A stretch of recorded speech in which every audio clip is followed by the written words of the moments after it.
Good morning students, आज हम start करने जा रहे हैं जीके की क्लास नंबर 14। अगर आपने बाकी क्लासेस नहीं देखी हैं तो मेक श्योर प्लेलिस्ट में जाके वो क्लासेस भी देख लें, ठीक है।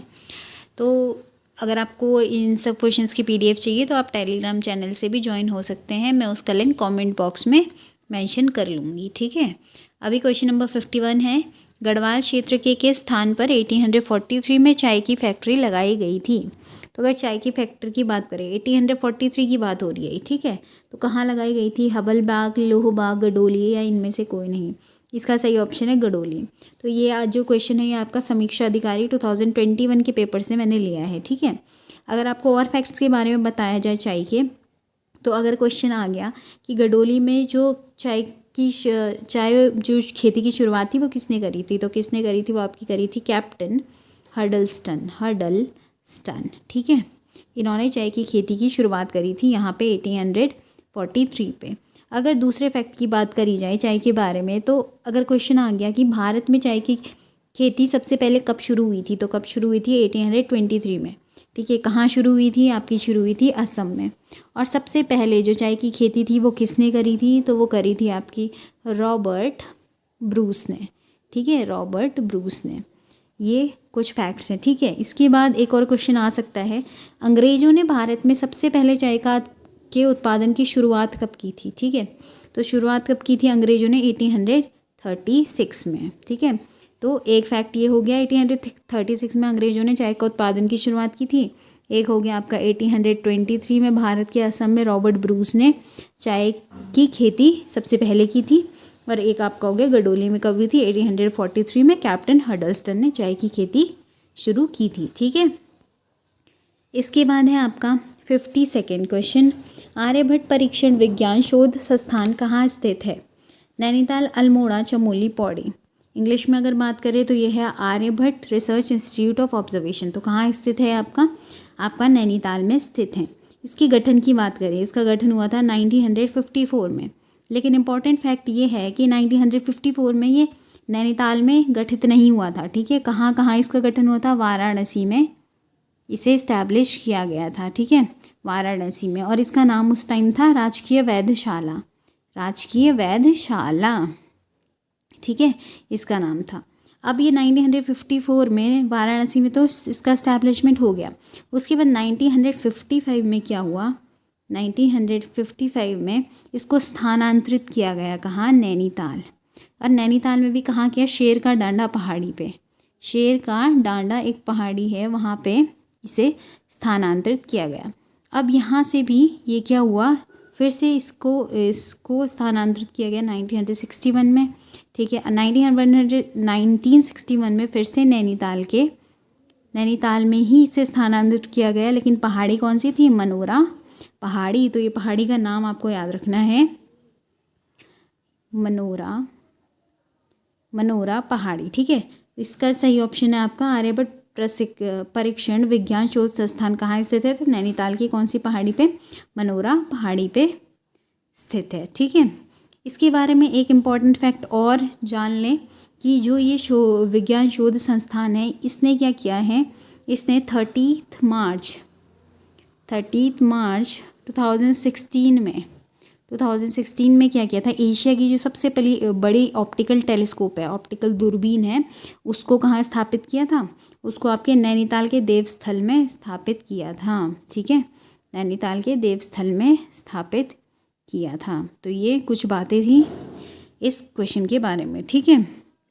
अब बात करते हैं आपकी क्वेश्चन नंबर 53। ये मैंने कम्युनिटी पे भी पोस्ट किया था, ठीक है। ये क्वेश्चन, संगम साहित्य किस भाषा में लिखा गया है? तो कौन सी भाषा में लिखा गया है? तमिल भाषा में लिखा गया है, ठीक है। फिर है आपका 54, कुटीर ज्योति योजना संबंधित है। तो कुटीर ज्योति योजना किससे संबंधित है? आपकी जल से संबंधित है? नहीं। विद्युत से संबंधित है? हाँ। आँखों से है? नहीं। इनमें से कोई नहीं। तो सही ऑप्शन है आपका विद्युत से।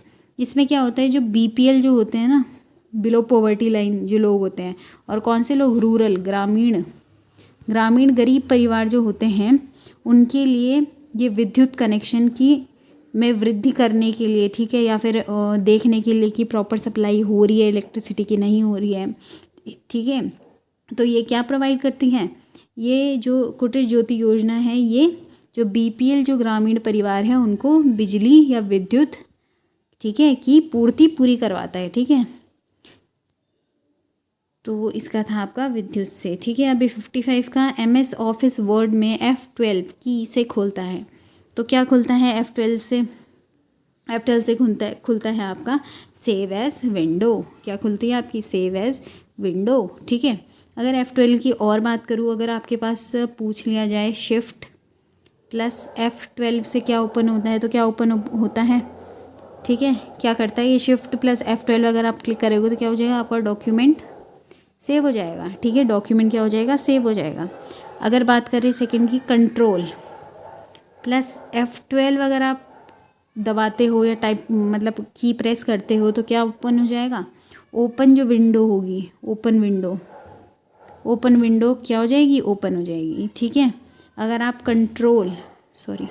अगर आप क्या करते हो, control plus shift plus F12 अगर आप प्रेस करते हो तो क्या हो जाएगा, प्रिंट विंडो ओपन हो जाएगी। क्या हो जाएगी, प्रिंट विंडो खुल जाएगी, ठीक है।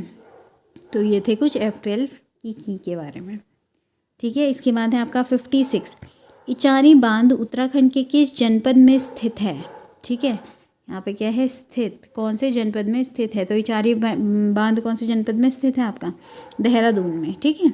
तो देहरादून में अगर बात करें, देहरादून में कौन सी नदी में है, टोंस नदी।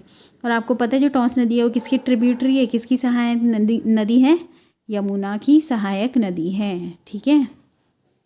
तो इचारी बांध आपका टोंस नदी पे स्थित है। फिर है आपका 57, किसने गुमानी पंथ को उत्तराखंड का सबसे प्राचीन कवि माना है, तो किसने माना है, देखो, फादर कामिल बुल्के नहीं, सर जॉर्ज ग्रेसन, सही, तो रामचंद्र शुक्ल नहीं, नामवर सिंह नहीं, इसके सही ऑप्शन है आपके सर जॉर्ज ग्रेसन, ठीक है। इन्होंने अपनी बुक में क्या कहा, इनकी बुक का नाम पहले देख लो आपका, linguistic survey of India, linguistic survey of India. अगर क्वेश्चन आ गया कभी, लिंग्विस्टिक सर्वे ऑफ इंडिया किसकी बुक है, वो है आपकी सर जॉर्ज ग्रियर्सन की। तो इन्होंने अपनी book linguistic survey of India में जो गुमानी पंत जी को क्या कहा है, उत्तराखंड का सबसे प्राचीन कवि माना है। अगर इनकी बात करें तो इनका जो गुमानी जो उपनाम दिया गया है, ठीक है, तो किसको दिया गया है, गुमानी उपनाम है ये।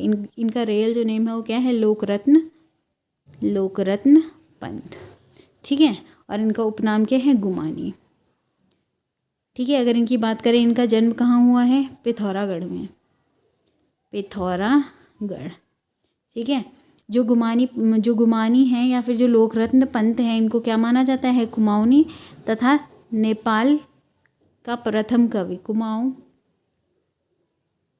तथा नेपाल का, या फिर आप बोलो कुमाऊनी तथा नेपाली का प्रथम कवि, ठीक है। कुमाऊनी और नेपाली का प्रथम कवि भी इन्हें कहा जाता है, ठीक है, गुमानी पंत को या लोकरत्न पंत को, ठीक है। अब है क्वेश्चन नंबर 58, किसी जनजाति का नाम अनुसूचित जनजाति से हटाने का अधिकार किसे प्राप्त है। ऑप्शन है राष्ट्रपति, संसद, अनुसूचित जनजाति राष्ट्रीय आयोग, केंद्रीय मंत्रिमंडल, ठीक है। प्रेसिडेंट नहीं होगा, पार्लियामेंट, संसद इसका सही ऑप्शन, ठीक है। तो किसी जनजाति का नाम अनुसूचित जनजाति से हटाना या फिर जोड़ना, ठीक है, हटाना या फिर जोड़ना, ये दोनों कार्य कौन कर सकता है, आपका पार्लियामेंट करती है, ठीक है। इसके बाद है आपका क्वेश्चन नंबर 59, रघुराय किस कार्य के लिए प्रसिद्ध है। तो रघुराय जो है वो क्या है, आपके गणितज्ञ हैं, नहीं गणितज्ञ नहीं है, फोटोग्राफर हैं, ठीक है। जल संचयन के कार्य से नहीं संबंधित है, इनमें से कोई नहीं। तो ये क्या है, एक वेल नोन फोटोग्राफर है, ठीक है। इसके बाद है आपका लास्ट क्वेश्चन, लोक संस्कृति संग्रहालय कहाँ स्थित है। इसे आप कह सकते हैं इंग्लिश में फोक कल्चर म्यूजियम, ठीक है। तो लोक संस्कृति संग्रहालय कहाँ स्थित है, ऑप्शन है खुटानी, भीमताल, रानीखेत, काशीपुर, चंपावत। इसका जो सही ऑप्शन है वो आपका खुटानी भीमताल, कहाँ है, नैनीताल में, ठीक है, नैनीताल। अगर बात करें, यहाँ पे बात करते हैं इसके बारे में कुछ, ठीक है, नैनीताल में स्थित है, मैंने बताया। अगर बात करें इसकी स्थापना किसने करी थी और कब हुई थी, ठीक है, तो कब इस्टेब्लिश हुआ था ये 1983 में, ठीक है। और किसने इसकी इस्टेब्लिशमेंट की थी, किसने इसका स्थापना की थी, यशोधर मठपाल, ठीक है। यशोधर मठपाल ने 1983 में ये म्यूज़ियम को इस्टेब्लिश किया था। इस म्यूज़ियम में आपको क्या क्या देखने को मिलेगा, यहाँ पे आपको पुरानी फ़ोटोग्राफ्स, 100 साल पहले की फ़ोटोग्राफ्स, पेंटिंग्स और भगवान की कुछ आपको मूर्तियाँ, ठीक है, ये सब चीज़ें इस म्यूज़ियम में देखने को मिलती हैं।